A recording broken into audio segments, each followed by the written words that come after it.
আমার চাচা যান যিনি বরিশাল আসন থেকে আপনাদের কাছে ঘরে ঘরে দৌড়াচ্ছে, আমাদের মানুষের কাছে এমনভাবে ইসলামী আন্দোলনকে তুলে ধরতে হবে সহজভাবে, মানুষ যাতে ইসলামের বাইরে না যেতে পারে। কথা ঠিক না ঠিক? আলাইকুম ওয়া রাহমাতুল্লাহি ওয়া বারাকাতুহু।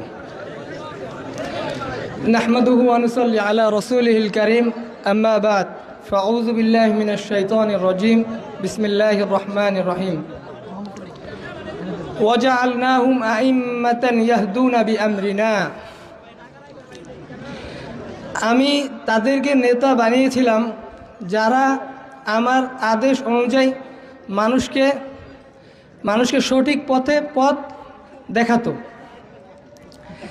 এই আয়াতে বোঝা যায় এখানে নবী এবং আল্লাহ তাআলার কিছু বিশেষ বান্দাদের কথা বলা হয়েছে, যারা মানুষকে দিনের দায়ী হবে এবং দিনের দায়িত্ব কিভাবে ইসলাম পালন করতে হবে সেই রীতিনীতি দেখাবে। কথা ঠিক না ঠিক? তো ইসলামী আন্দোলন এরকম একটি সংগঠন যে আমরা আল্লাহ তাআলাকে জানানো এবং ভালো কাজের আদেশ করা এবং খারাপ কাজ থেকে বিরত থাকা। এই আয়াতের আল্লাহ তাআলা ওই নেতাদেরকে উদ্দেশ্য করে বলেছেন, নেতা তো সেই হবে যে আল্লাহর হুকুম মেনে মানুষকে সেই পথে পরিচালনা করবে, মন গড়া কথা অনুযায়ী নয়।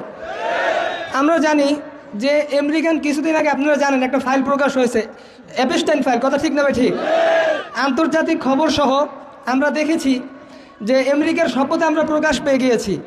সেখানে ডোনাল্ড ট্রাম্প সহ আপনার আমেরিকার বড় বড় ব্যক্তিত্ব, বিল গেটস, এলন মাস্ক, তাদের কথা উঠে এসেছে। কথা ঠিক না ঠিক? তো এখন আপনাদের কাছে পরিষ্কার যে আপনারা কি ইসলামী সভ্যতা চান না ওই সভ্যতা চান? তো এজন্য আমার চাচা যান যিনি বরিশাল আসন থেকে আপনাদের কাছে ঘরে ঘরে দৌড়াচ্ছে, আমাদের মানুষের কাছে এমনভাবে ইসলামী আন্দোলনকে তুলে ধরতে হবে সহজভাবে, মানুষ যাতে ইসলামের বাইরে না যেতে পারে। কথা ঠিক না ঠিক?